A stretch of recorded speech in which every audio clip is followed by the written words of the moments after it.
ایک مرتبہ اللہ تبارک و تعالیٰ نے اپنے نبی حضرت سیدنا سلیمان علیہ نبینا علیہ السلام کو یہ حکم فرمایا کہ اے میرے پیارے نبی سمندر کے کنارے تشریف لے جائیے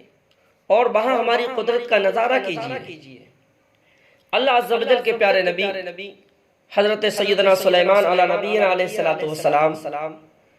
اپنے ساتھیوں کے ساتھ سمندر کے کنارے تشریف لے گئے۔ جب آپ وہاں پہنچتے ہیں تو آپ کو وہاں کوئی ایسی چیز نظر نہیں آتی ہے۔ آپ نے ایک جن کو حکم دیا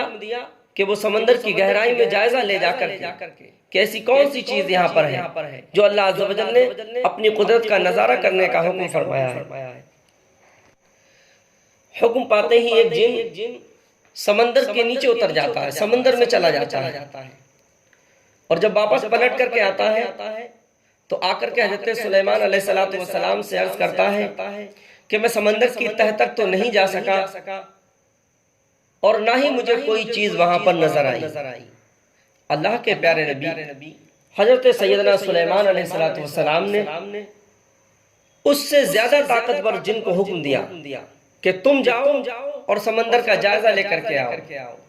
اب دوسری مرتبہ جب یہ دوسرا جن جاتا ہے تو سمندر کی تہ میں اتر جاتا ہے، اس سے زیادہ گہرائی میں اتر جاتا ہے، اور جب واپس پلٹ کر کے آتا ہے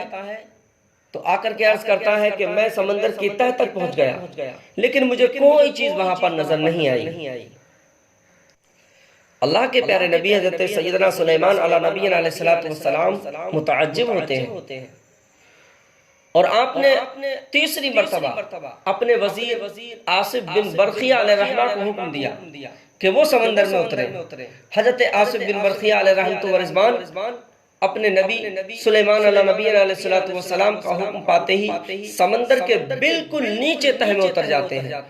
بہت زیادہ گہرائی میں بالکل تہ میں پہنچ جاتے ہیں، اور وہاں سے ایک حسین و جمیل خوبصورت گنبد اٹھا کر کے حضرت سیدنا سلیمان علیہ نبینا علیہ السلام کی خدمت عظمت میں پیش کر دیتے ہیں۔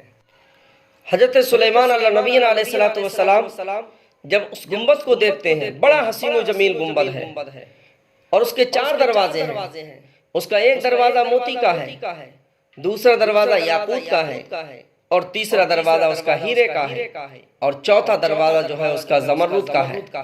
چاروں دروازے کھلے ہونے کے باوجود بھی سمندری گنبد میں پانی کا ایک قطرہ بھی نہیں ہوتا ہے۔ اس سمندری گنبد کے اندر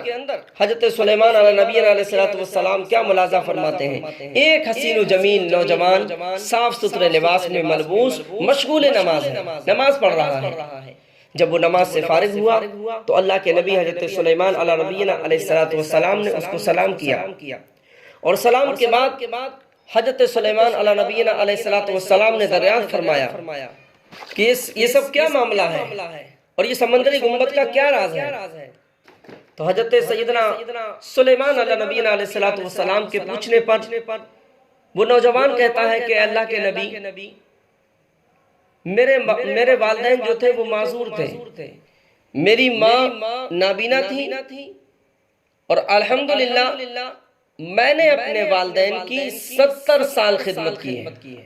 70 سال میں نے اپنے والدین کی خدمت کی ہے، ماں باپ کی خدمت کی ہے، اور میری ماں نے انتقال سے پہلے اللہ عز و جل کی بارگاہ میں دعا کی تھی، اے اللہ عز و جل میرے بیٹے کو درازی عمر عطا فرما، لمبی عمر عطا فرما، اور عرض کرتا ہے کہ میرے والد محترم نے اپنی موت کے وقت اللہ عز و جل کی بارگاہ میں دعا فرمائی کہ اللہ عز و جل میرے بیٹے کو ایسی جگہ عبادت پر لگا دے جہاں شیطان مداخلت نہ کرے، شیطان داخل نہ ہو سکے، شیطان کی پہنچ وہاں تک نہ ہو، ایسی جگہ میرے بیٹے کو جو ہے عبادت میں لگا دے۔ عرض کرنے لگا کہ والد محترم کی تدفین کے بعد جب میں ساحل سمندر پر آیا تو مجھے یہ سمندری گنبد نظر آیا، اور میں اس گنبد کے اندر داخل ہو گیا۔ اتنے میں ایک فرشتہ آیا اور اس نے اس گنبد کو سمندر کی تہ میں اتار دیا، نیچے اتار دیا، سمندر میں اتار دیا۔ حضرت سلیمان علیہ نبینا علیہ السلام نے دریافت فرمایا کہ تمہیں اس گنبد کے اندر کتنا وقت ہو گیا؟ تو وہ عرض کرنے لگا میں حضرت سیدنا ابراہیم خلیل اللہ علیہ نبینا علیہ السلام کے مقدس دور میں اس گنبد میں آیا ہوں۔ تو حضرت سیدنا سلیمان علیہ نبینا علیہ السلام نے یہ جان لیا کہ اس کو تقریباً 2000 سال کا زمانہ اس سمندر کے اندر گزر چکا ہے، لیکن سلیمان علیہ السلام دیکھتے ہیں کہ اب تک جوان ہے، اس کا ایک بال بھی سفید نہیں ہوا ہے، اور غذا کے متعلق جب اس سے پوچھا گیا کہ تم کیا کھاتے پیتے ہو، تو وہ عرض کرتا ہے کہ ایک سبز رنگ کا پرندہ اپنی چونچ میں کوئی زرد یعنی پیلی چیز لاتا ہے، میں اسے کھا لیتا ہوں، اس میں دنیا کی تمام نعمتوں کی لذت مجھے مل جاتی ہے، اور اس سے میری بھوک بھی مٹ جاتی ہے اور میری پیاس بھی جاتی رہتی ہے۔ اور کہتا ہے الحمدللہ گرمی، سردی، نیند، سستی، غنودگی اور وحشت، گھبراہٹ، خوف، یہ تمام چیزیں مجھ سے دور رہتی ہیں۔ اس کے بعد اس نوجوان کی خواہش پر حضرت سیدنا سلیمان علیہ نبینا علیہ السلام کا حکم پا کر کے حضرت آصف بن برخیہ علیہ رحمت و رضوان نے اس سمندری گنبد کو دوبارہ سمندر کی نیچے تہ تک پہنچا دیا۔ اس کے بعد اللہ کے پیارے نبی حضرت سیدنا سلیمان علیہ نبینا علیہ السلام نے عرض کیا کہ اے لوگو، اس کے بعد حضرت سیدنا سلیمان علیہ نبینا علیہ السلام نے فرمایا اے لوگو، اللہ عز و جل آپ سب پر رحم فرمائے۔ آپ نے دیکھ لیا کہ والدین کی دعا کس قدر قابل قبول ہوتی ہیں، اور والدین کی دعا سے کتنی شان اور کتنی عظمت ملتی ہے۔ والدین اگر دعا کر دیں تو اولاد کس درجے کو پا جاتی ہے۔ والدین اگر ماں باپ دعا کر دیں تو اولاد کی دنیا بھی سنور جاتی ہے اور آخرت بھی سنور جاتی ہے۔ اگر ماں باپ دعا کر دیں تو اولاد جو ہے دنیا میں بھی کامیاب ہو جاتی ہے اور آخرت میں بھی کامیاب ہو جاتی ہے۔ اگر ماں باپ دعا کر دیں تو اولاد اتنی اونچی شان، عزت، عظمت، شہرت، رفعت اور بلندی پا جاتی ہے کہ کسی اور کی دعا سے وہ عظمت اور وہ بلندی اولاد کو نہیں ملتی ہے۔